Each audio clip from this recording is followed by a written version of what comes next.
Today is Sunday and open po tayo dito sa shop, mga kaibigan. Ang shop nga pala natin, sa mga nagme-message, meron pong nasa downstreams po kasi tayo, Santa Teresita, Cagayan Valley pa. So meron tayong pasyente rito. I think bagong-bago, pero mukhang bago lang kasi hindi pa tinanggal yung ibang mga seals. L3250, hindi makakain daw ng papel. Roller, ang suspect ni client. So maigi, testingin natin. Kuha tayo dito ng papel natin. Nasaan na ba? Tignan natin, mga kaibigan, kung anong problema niya. Katulad ng inayos natin last time, hindi makakain ng papel. It's because meron lang palang nakabara.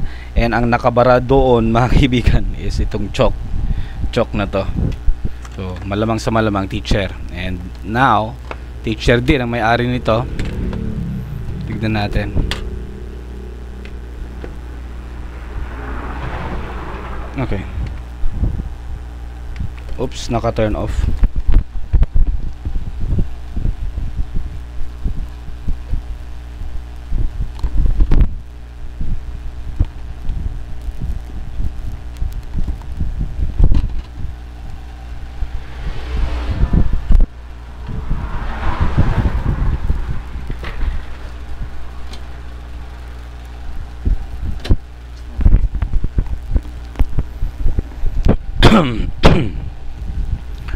So, testing.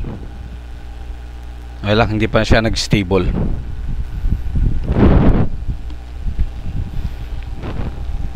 Sakit ng ulo ko.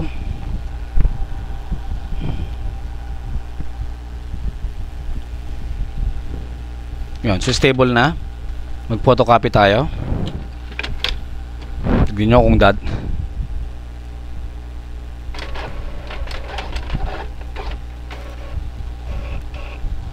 pwede naman so far.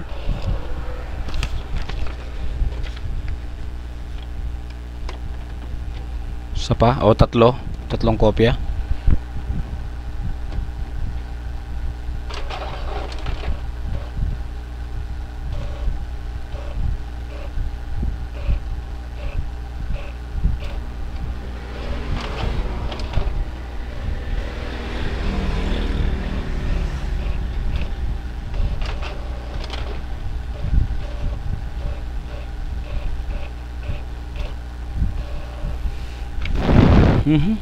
Pwede naman.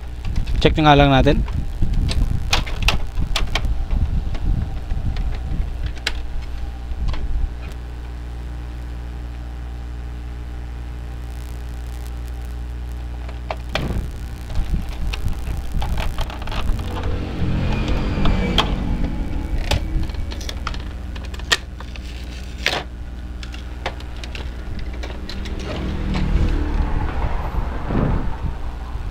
Sabi ni client, ayaw na eh. Ayaw nang gumana.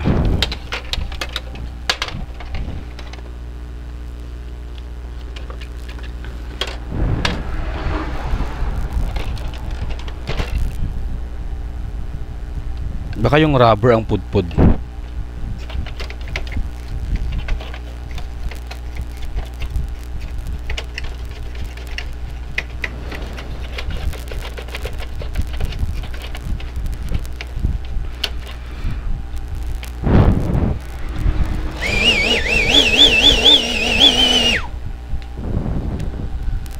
Check nga natin.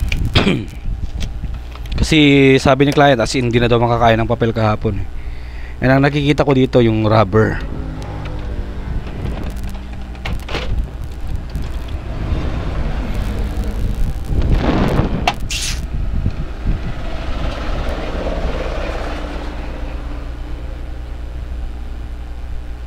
May isang screw dito. And then dapat meron kayong tweezer tool ang ipit natin sa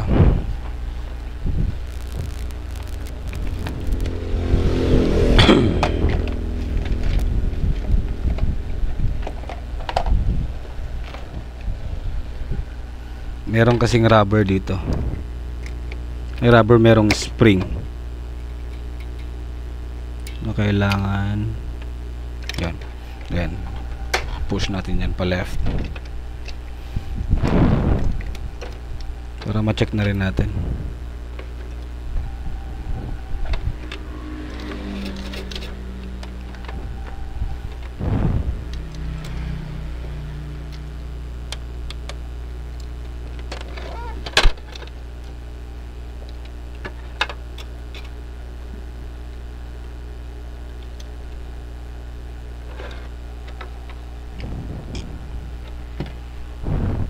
Linisan nga natin.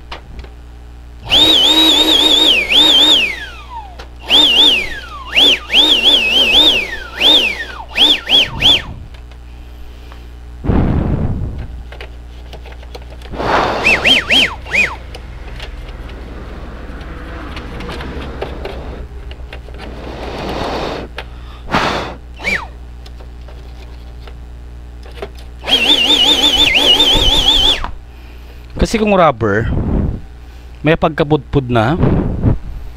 Alright. Pero nakakakain pa siya ng papel.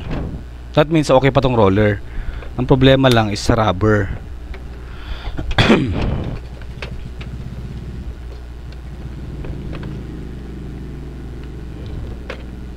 So far so good naman. Medyo makapal pa yan, no? Makapal pa.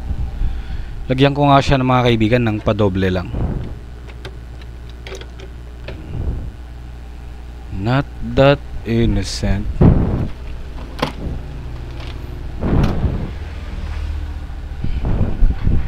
Ang ilalagay ko, electrical tape, kahit isang rolyo lang. Parang pampakapal lang ng konti.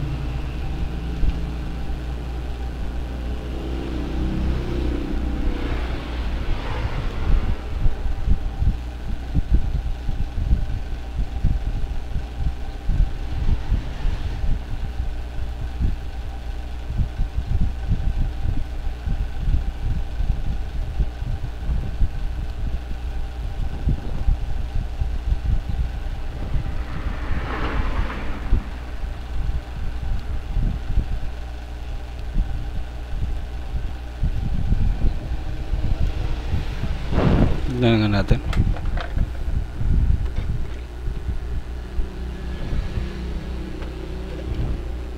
Gagets nyo? Itong pakapal lang ng konti.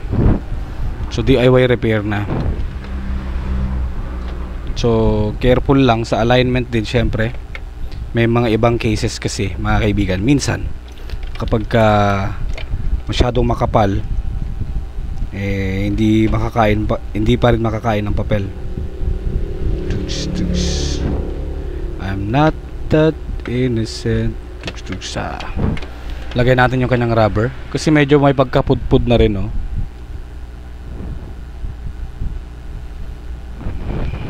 Okay. So, sana hindi pa bumigay.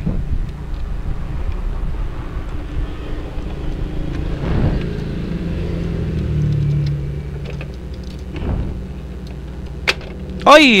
Putragis. Sabi ko na nga ba. Rubber na. Nasira mo pa.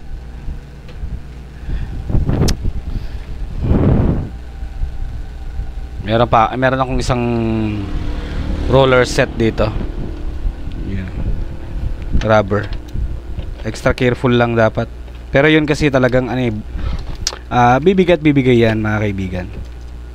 Mga ganyang rubber.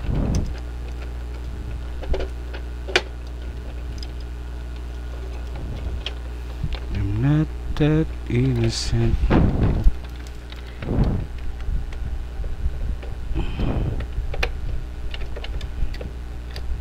Just be very, very, very careful.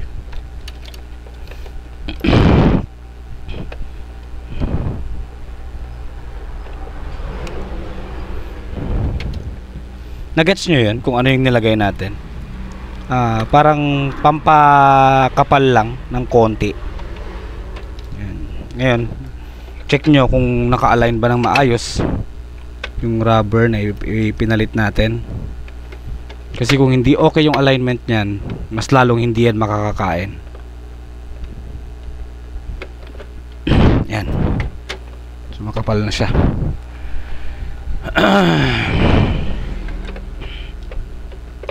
Okay. So check natin.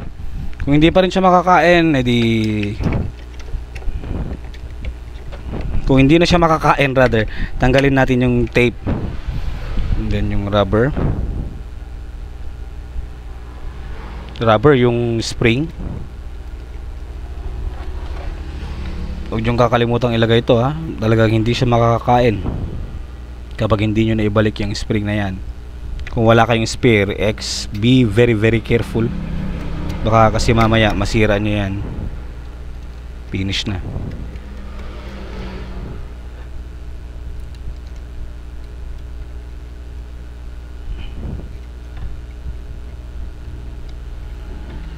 Okay, so nailagay na natin. Tanggalin muna natin to.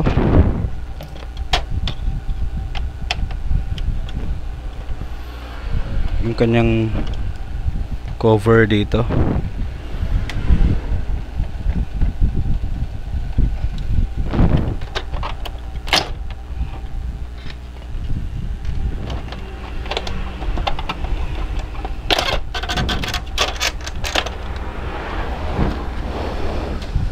Scanner, lagay natin.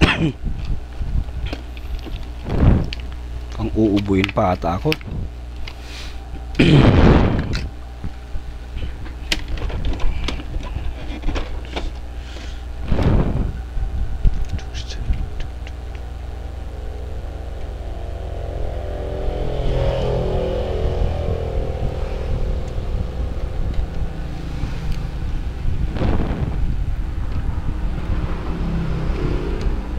Okay.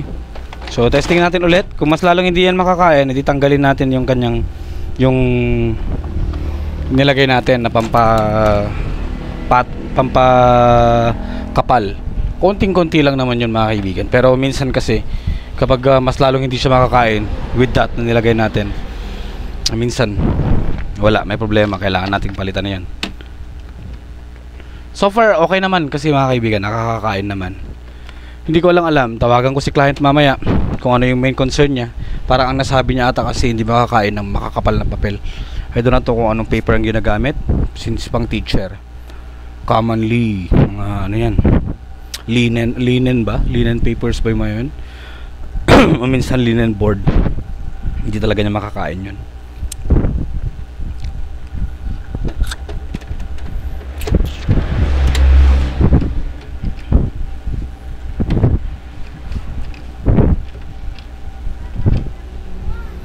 So, testingin nga natin, mag-photocopy.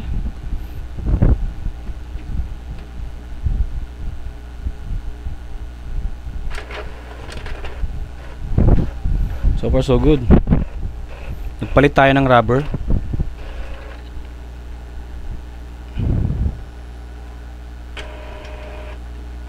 Maglagay nga tayo ng ipo-photocopy natin. Kahit ano, 10 piraso.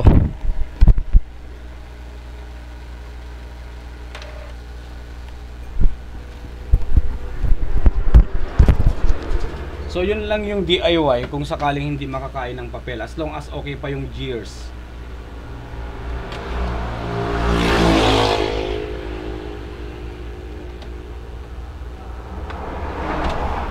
Yung sinasabi kong gear is yung kasama ng roller. Pag bumili kasi tayo, roller set yan. Kapag ka merong problema to or kahit natanggal lang yung spring, di na siya makakain talaga na.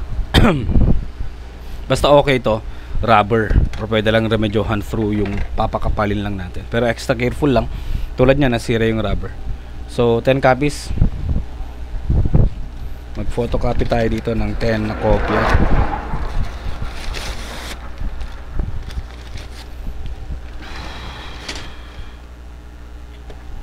One, 2, 3, 4, 5, 6, 7, 8, 9, 10. Hintayin natin.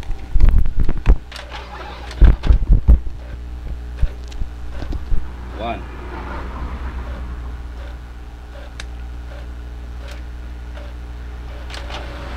Two.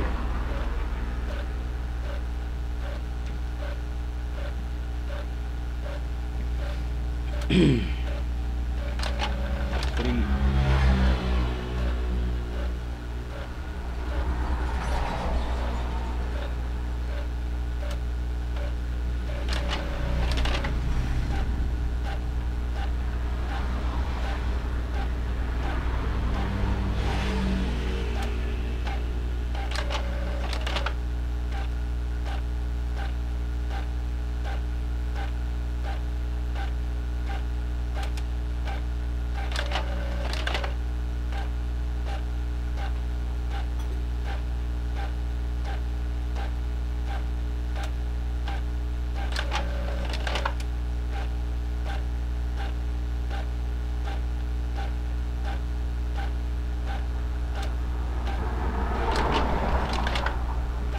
I guess okay na to. Yun lang yung remedyo natin mga kaibigan. No?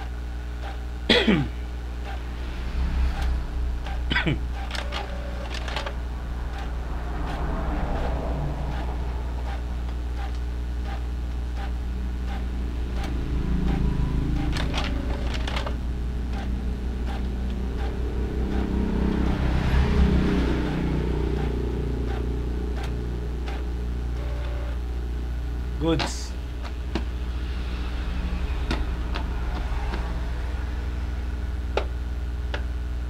Okay na. Yun lang yung remedyo natin. Thank you for watching.